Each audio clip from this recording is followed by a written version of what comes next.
You know what's wild? All of a sudden, everyone in the media is losing their minds about this White House ballroom. Private donors, conflicts of interest, influence over government. Really? You just discovered this? Welcome to Washington, D.C., folks. This isn't new. It didn't start with Trump. This has been happening for decades. So tell me, where the hell were you when George W. Bush was doing it? Where were you when Obama's donors were cozying up for meetings with ambassador posts and influence over policy? Crickets, silence, nothing. Let's be specific. Under George W. Bush, defense contractors helped fund his campaign, which landed them billions of dollars in government contracts. Halliburton, KBR, major players in the Iraq War all benefited from that donation network. Did the media scream about conflicts of interest? No. Under Obama, Silicon Valley donors who poured hundreds of millions of dollars in his campaigns, big tech executives got policy meetings, advisory posts, and even ambassadorships.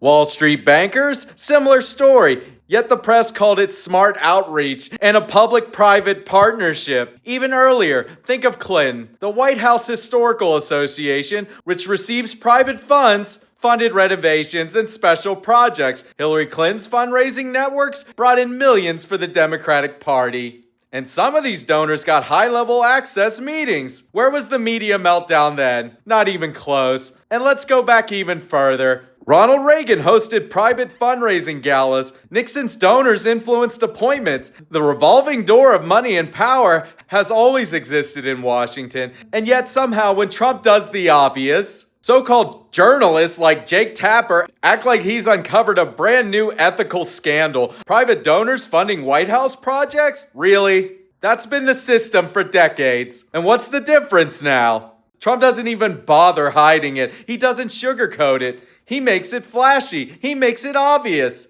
And suddenly everyone is outraged. Let's be crystal clear. This isn't about Trump. This is about inconsistency. If you care about corruption, conflicts of interest, and private influence over our government, then always care. Not when it's just good for pure headlines or punishing the wrong president. Call it out when Democrats do it. Call it out when Republicans do it. Don't cherry pick based on politics. If you do that, then you're not a journalist. You're just a pundit with selective outrage. And that's why many Americans don't trust the media anymore. Because they only care when it's convenient. And it's not just about money, it's about trust. Every time the media picks and chooses when to care, it teaches people that ethics and principle are flexible. That outrage is just performative, not the standard. And that's what's dangerous. And that's why the American people are fed up and won't listen about corruption anymore. So yeah, be mad about the ballroom. It's big, it's flashy, and it's a bigger symptom of the current problem. But don't pretend the problem just started this year. Don't pretend Donald Trump invented donor influence. Be consistent, call it out every time. Otherwise, you're not fighting corruption, you're just performing.